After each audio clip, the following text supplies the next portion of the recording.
Fala pessoal, vamos resolver então agora mais uma questão do Enem de 2025, questão relacionada com a aplicação da lei de Faraday, que se trata a respeito do eletromagnetismo. Vamos lá. A questão diz o seguinte, olha, o aquecimento em fogões por indução utiliza bobinas para produzir um campo magnético variável, de fato. Essa bobina se localiza abaixo do vidro cerâmico sobre o qual a panela se apoia. O mecanismo aquece a panela que se encontra na zona de cozimento, o que é uma das principais vantagens em relação ao uso do fogão a gás ou de resistência elétrica. Exatamente, muito interessante essa questão.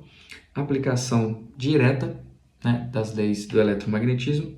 E o que funciona? Pessoal, como que funciona então esse fogão a indução, essa panela a indução?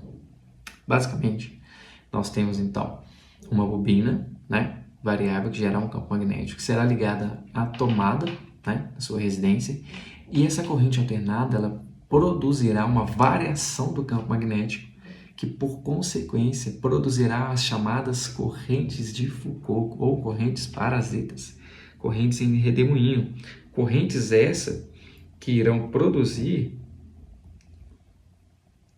um aquecimento aqui, ó, na base da sua panela.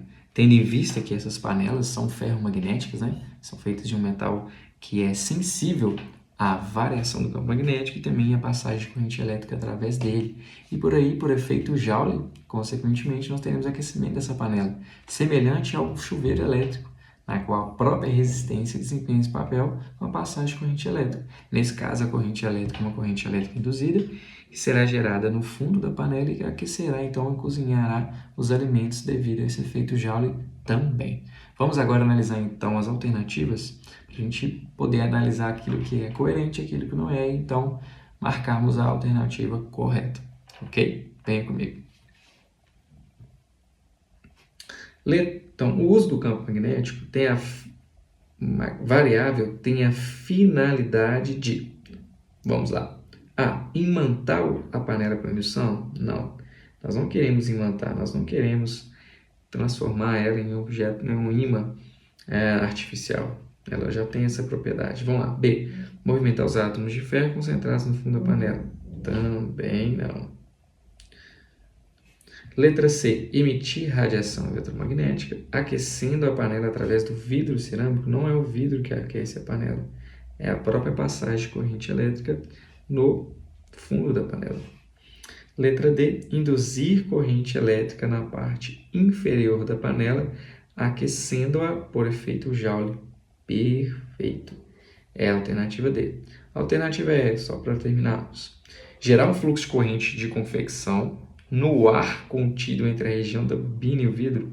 Não é no ar, não é na bobina. O fluxo de convecção será gerado pelo próprio líquido, né? No caso que está aqui dentro dessa panela. Então vamos à explicação. Acompanhe comigo.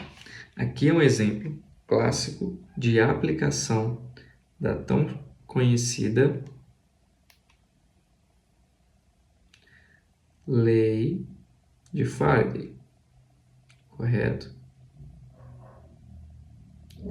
Que nos diz o seguinte: a variação de campo magnético produz uma corrente elétrica induzida que, por consequência, produz as conhecidas chamadas correntes parasitas, correntes de redemoinho ou correntes de Foucault, que, por consequência do efeito Joule, irá aquecer a panela. Então, o esquema, o fluxograma para o entendimento dessa questão é o seguinte: variação do campo, lembrando que delta na física representa variação e que a letra B representa o campo magnético induzido, perfeito?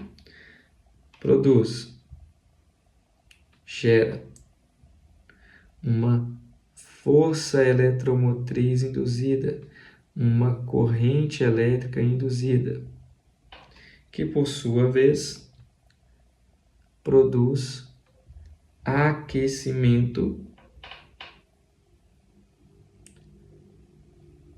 à panela devido ao conhecido e famoso efeito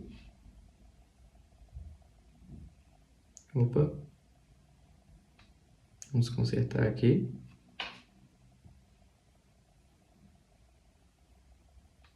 Então, produzirá aquecimento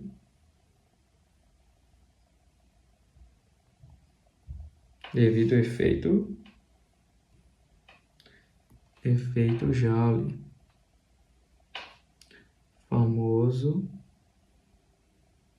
efeito Joule, ok? Tendo em vista isso, a alternativa correta é exatamente a nossa letra D, ok? Valeu! Se você entendeu, se te ajudou, compartilha, manda para os seus amigos e até o próximo vídeo.